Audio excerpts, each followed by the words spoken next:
भाई आजकल जो है मज़दूरों को सबसे ज़्यादा समस्याएं जो आ रही है वो है मज़दूर यूनियन की जो कॉपी होती है उस कॉपी में तमाम प्रकार के जो है कमियां वो निकाली जाती है। लेकिन अगर मैं बात करना चाहूँ उन कमियों को दूर करवाने के लिए आजकल सबसे ज़्यादा जो चल रहा है वो पैसा है। लेकिन कुछ मज़दूर संगठन ऐसे हैं जो बगैर पैसे के काम करवाते हैं और बहुत जल्द करवा देते हैं। बड़े लेवल के संगठन है, चाहे वो इंटक हो, सीटू हो, इसके अलावा भी काफ़ी ऐसे संगठन हैं जो कि इस प्रकार के कार्यों को करवाने का काम करते हैं। मज़दूर यूनियन की अगर मैं बात करूं, आज हम बरवाला के अंदर मौजूद है और बरवाला में इंटक का एक कार्यक्रम रखा गया था और उसी की मैं आपके सामने जिक्र करना चाहूँगा। आज शायद इनका कमेटी का जो है वो गठन किया गया है। हमारे साथ ये जो लोग हैं इनसे बातचीत करेंगे और जानेंगे कि आज का इनका जो प्रोग्राम था वो क्या था और आज जिस प्रकार से देखा जा रहा है बरवाला में नगर पालिका का चुनाव चला हुआ है, एक प्रत्याशी भी यहाँ पर पहुँचे थे, उसका क्या कारण था? जी नमस्कार। नमस्कार जी नमस्कार। जैसा कि देखा जा रहा है कि बरवाला के अंदर नगर पालिका के चुनाव है और हर प्रत्याशी मजदूर को, व्यापारी को साथ लेके चल रहा है, लेकिन आज का जो सिस्टम देखा गया है, एक प्रत्याशी यहाँ पर पहुँचा था, उसका यहाँ पर बुलाने का क्या कारण था? हमारा जो प्रोग्राम चल रहा था वो वोटिंग के दौरान जो साथी हमारे बीच में आ गया तो उसका हमने थोड़ा स्वागत कर दिया।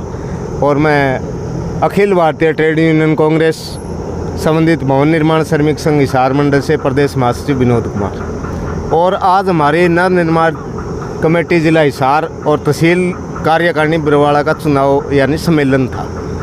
इसको लेकर हम आज इस प्रोग्राम के अंदर हमारी प्रदेश अध्यक्ष जी ने मेरी जिम्मेवारी लगाई थी। मेरे साथ प्रदेश कोषाध्यक्ष धर्मवीर जी पारता है और प्रदेश के सचिव सुबेश सिंह जी है।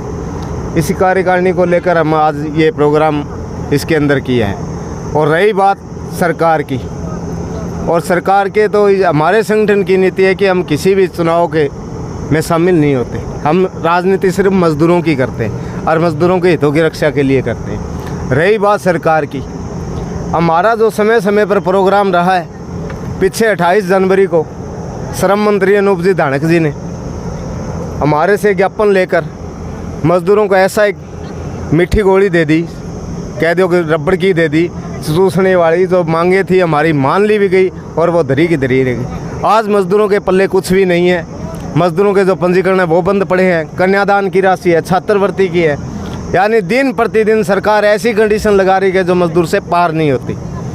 मज़दूर अनपढ़ है बेचारा, कहाँ जाएगा अब उनके सारा सिर्फ एक संगठन ही बचा है। बचे खुचे हम मज़दूरों के हितों की रक्षा के लिए दिन प्रतिदिन काम कर रहे हैं। और आने वाले समय में हम अनूप धानक जी से हमने एक हफ्ता पहले सचिव को भी चिट्ठी लिखी थी चंडीगढ़, लेकिन उनके पास हमारे बात करने का भी समय नहीं है। आगे रखकर हम 20 तारीख को एक 2-3 यूनियन संगठन इकट्ठे होकर कन्वेंशन करने जा रहे हैं। अगर सरकार इन बातों को नहीं मानती है तो हम बड़े सम्मेलन पर श्रम मंत्री अनूप जी धानक का दोबारा से घेराव करेंगे, यह निश्चित घेराव होगा हमारा। एक बात बताइए, जिस प्रकार से जो मजदूर यूनियन की जो कॉपी होती है, किसी भी प्रकार का लाभ लेते हैं तो उसका फॉर्म अप्लाई किया जाता है, लेकिन ज़्यादातर देखा जाता है कि उनमें ऑब्जेक्शन पर ऑब्जेक्शन लग जाते हैं और अगर मेज़ के नीचे से कुछ पैसे उनको पकड़ा दिए जाते हैं, उनको दे दिए जाते हैं, तो वो सभी ऑब्जेक्शन हट जाते हैं। आप क्या मानते हैं कि इस प्रकार से जो भ्रष्टाचार को बढ़ावा मिल रहा है, इसमें मजदूर खुद दोषी है या कर्मचारी है जो विभाग के वो दोषी है? इसके अंदर जो पहले अधिकार यूनियनों के पास था वेरिफिकेशन करने का, जब से पावर बाहर गई है तब से लेकर भ्रष्टाचार ज़्यादा हुआ है। अब क्या है, इस बोर्ड के अंदर हमारे मांग पत्र में ये मांग थी मंत्री जी के पास भी थी कि हमारा एक प्रतिनिधि बोर्ड में लिया जाए। वहाँ क्या है, सरकार के ही नुमाइंदे बैठे हैं जो मज़दूरों के हितों की रक्षा के लिए कभी नहीं सोच सकते। अगली बात, जो अब भ्रष्टाचार बढ़ रहा है वो सिर्फ इन्हीं की देन है, वो सरकार के ही बंदे हैं। अदरवाइज़ जो मेज़ के नीचे ऊपर नीचे देके काम होने लग रहे हैं वो सरकार का सिस्टम ही है, उसमें सब सरकारी दोषी है। क्यों सरकार ने सिस्टम ऐसा बना दिया, जिम्मेवारी उनको दे दी। फैमिली आईडी के नाम पर आज मजदूर दर दर की ठोकरें खा रहे हैं। हज़ारों पंजीकरण रद्द कर दिए, हज़ारों बेनिफिट मजदूरों के रोक रखे सिर्फ फैमिली आईडी के कारण। और आगे बढ़कर हम इन समस्याओं को लेकर बार बार अधिकारियों से संपर्क भी कर रहे हैं। डिप्टी डायरेक्टर हिसार से संपर्क किया, आयुक्त सचिव चंडीगढ़ से हम मीटिंग करके आए हैं, लेकिन हमारा आज तक कोई हल नहीं है। मंत्री साहब से खुद से मीटिंग हुई है हमारी हिसार के अंदर, लेकिन वो बात है, वो बात ही बात रहेगी, लेकिन हमारी कोई समस्या का कोई समाधान आज तक नहीं हुआ है। समाधान क्या मानते हैं इस जो ये बीमारी कह सकते हैं एक प्रकार की, इस बीमारी का समाधान क्या हो सकता है? इसका समाधान जब ट्रेड यूनियनों के पास अधिकार था, समय समय पर कैंप लगते थे, समय समय पर यूनियन वेरिफिकेशन कराकर मजदूरों के कार्य करती थी।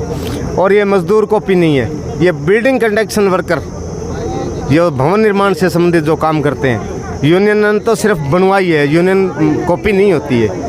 ये आपको थोड़ी जानकारी मैं दूंगा कि building construction workers welfare board है हमारा। ये इस बोर्ड के अंदर हमारे मजदूरों का पैसा है, इस बोर्ड को सरकार चला रही है, मजदूरों का ही पैसा है। 5 रुपये पर महीने की अंशदान राशि हम बोर्ड को देते हैं, और प्लस हमारे बोर्ड में जो बिल्डिंग कंस्ट्रक्शन का जो शेष आता है वो इसके अंदर जमा होता है, वो पैसा हम मजदूरों को मिलता है हमारी। ये मैं सब एक बात बताइए, पिछले दिनों एक बहुत ही निंदनीय घटना हमने देखी थी। एक विधवा औरत थी, मजदूर यूनियन की, उसकी जो कॉपी थी वो थी, सभी डॉक्यूमेंट उसने पूरे कंप्लीट करवा लिए थे, और उसने अपनी लड़की की शादी की थी, जो कन्यादान की राशि होती है वो नहीं मिली उसको, आज भी नहीं मिली है। तमाम जितने भी पार्षद थे उन पार्षदों से भी वो गुहार लगा चुकी थी। ये देखिए काफ़ी समय से ये दिक्कत आ रही है। जैसे लेबर बोर्ड में पहले यूनियनों के पास अधिकार था वेरिफिकेशन का, यूनियन उनसे करवा के वेरिफिकेशन करवा के बोर्ड उनसे पैसे दिलवा देती थी। आज के टाइम में क्या सेक्रेटरी के साइन करवाओ, जेई के साइन करवाओ, या फिर कोई अन्य सरकारी अधिकारी उनसे साइन करवाओ, उसके बाद में आगे कार्रवाई करो, उसके बाद भी कार्रवाई नहीं होती है। तो अधिकारी क्या चाहते हैं? पैसे चाहते हैं। आप पैसे दे दो काम हो जाता, अदरवाइज़ नहीं होता। जैसे हमारे श्रम मंत्री अनूप धानक जी, उसके कुछ बंदे हैं वो पैसे लेते हैं, उनसे काम करवाते हैं, यूनियनों से काम नहीं हो पाते हैं, इसलिए ये बार बार समस्या आ रही है, जिसके लिए हम चंडीगढ़ भी बात कर चुके हैं। हमारे श्रम संघ है जो चंडीगढ़ काफ़ी बार बात कर चुका है, उसका कोई अभी तक हल नहीं हुआ है। जी बिल्कुल, जिस प्रकार से आपने जो आरोप लगाए हैं वही आरोप उस महिला के द्वारा भी लगाए गए थे, क्योंकि जो लोग उसकी कॉपी पे जो उसको सुविधा मिलनी थी उसको दिलवाने के लिए बहुत ज़्यादा पैसे मांग रहे थे, लेकिन उसमें वो सक्षम नहीं थे, वो दे पाए। लेकिन 1000-2000 की बात नहीं थी, ऐसा होता तो वो उसको मिल सकते थे।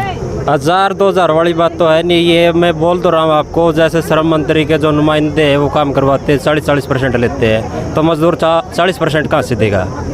तो वैसे इसको स्कीम मिलनी चाहिए, उसको ज़रूरत है हक है उसका, तो हक के लिए भी वो पैसे दे रहा है, 40% कहाँ से देगा वो? आप क्या कहेंगे, आज यहाँ पर किसी कमेटी का गठन किया गया है, किस प्रकार से बंदों को चुना गया है, किस प्रकार से सदस्यों को चुना गया है? हमने यहाँ काम करने वाले बंदों को चुना गया है जो हर एक मजदूर का काम कर दे, हर एक मजदूर का बगैर पैसे काम करे, भागा दौड़ी करवा के भाई ये लगाओ। क्यों सरकार ने तो इतने मतलब ऑब्जेक्शन लगा दिए हैं, पंचायत सेक्रेटरी के पास जाओ साइन करा के ले आओ, वो इनकार कर देता है। नहीं बोला हमने कई बार तो मजदूर है या नहीं है, 500 का नोट दिया वो साइन कर देगा। सरकार ने चला रखा है वो काम तो सारा, यो कोई मजदूर थोड़ी चला रखा है भाई माम पीछे दे के साइन करावे। लेकिन ये सारा काम सरकार का है, यो डिपार्टमेंट अनूप धानक के पास है, दुष्यंत के पास है, और इनके अंदर इतनी कंडीशन लग रही है। इसके जो बंदे हैं एमसी लगा ले, कोई भी लगा ले, मारा कुलाना में जो अनूप धानक के एमसी है जो नीचे गया है वह काम करवा हुआ है। मजदूर कापी 20-20 हज़ार रुपये 30-30 हज़ार रुपये लेके कन्यादान दुआ हुआ है। किसी कापी वेरीफाई करवानी है तो अनूप धानक का फ़ोन करवाते हैं, वो जो मजदूर है या ना है उसकी कापी वो वेरीफाई हो जाती है। क्योंकि मेरे 2-4 मजदूर मेरे को मिले हैं, मैं मिस्त्री का काम करता हूँ ठेकेदारी का, तो मजदूरों का मेरे को पता है। लेकिन 1-2 बंदे जो दुकान में काम करते हैं, परचून की दुकान में 5-6 हज़ार रुपया में, कोई मान ले के और के काम करता है, अरे मगर तारीख कापी किस तरह बन गई, बोले हमारा मंत्री ने बना दी। लेकिन वो चेजी में काम नहीं करते, ना मकान बिल्डिंग में काम नहीं करते, ना वो प्लम्बर है ना। यानी कि सही मायने में जो मजदूर है उसको सुविधा नहीं मिल रही है जी।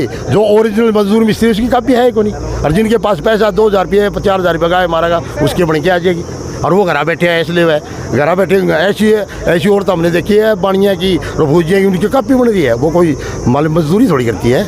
लेकिन वो सबसे ज़्यादा लाभ लें, 1 लाख रुपया कन्यादान मिलता है, वो 20,000 रुपये दे दे के फर्क पड़े उसके, 80,000 तो फरी है। लेकिन मजदूर के पास 20,000 रुपये है नहीं, वो कहाँ से देगा?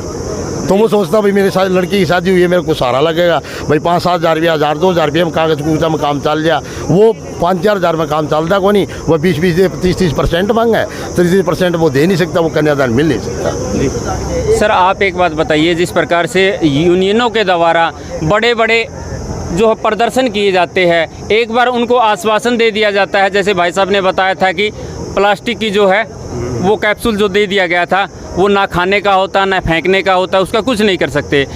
इस प्रकार से जैसे समाधान नहीं निकाला जाता और आश्वासन बड़े बड़े दे दिए जाते हैं, इसके बारे में आप क्या कहेंगे? समाधान निकालने की बात तो दूर की है, अब एक नई समस्या और पैदा कर दी है। वर्क स्लिप वेरीफाई होने के बाद वर्क स्लिप का ऑब्जेक्शन नहीं दे सकते। वर्क स्लिप 3 साल की वेरीफाई करवा ली, वर्क स्लिप वेरीफाई होने के बावजूद भी उसके डॉक्यूमेंट जो फार्म हुए रद्द किए जा रहे हैं।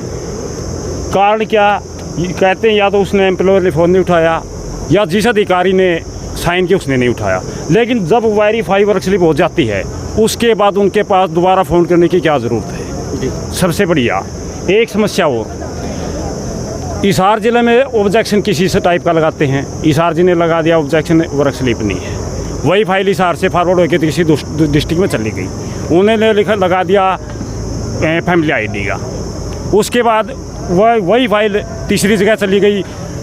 आजकल बैंक कॉपी का तो मतलब ही नहीं, बैंक कॉपी का भी ऑब्जेक्शन लगा रहे कि आपने बैंक कॉपी साथ में नहीं लगाई।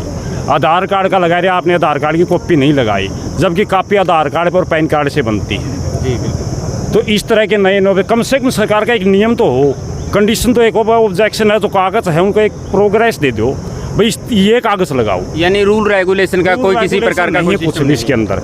हर रूल रेगुलेशन दो, जो भी वर्कर है या CSC में भेजो, यूनियनों के पास भेजो, भाई इस तरह से फार्म लगाओ, ये लगाओ। हिसार जिला कुछ लगा रहा है, फतेहाबाद कुछ लगा रहा है, सिरसा कुछ लगा रहा है। तो दर्शकों देख सकते हैं किस प्रकार से बड़ी बड़ी समस्याओं का सामना मजदूरों को करना पड़ रहा है। इस प्रकार के जो संगठन होते हैं मजदूरों की आवाज़ उठाते हैं, इनकी समस्याओं का समाधान करते हैं, लेकिन बड़े बड़े जो एग्जीबिशन किए जाते हैं, बड़े बड़े प्रदर्शन किए जाते हैं, मजदूर सड़कों पर आ जाता है, उसके बाद भी समाधान नहीं निकल पाता है। आखिर कब तक ऐसा चलेगा?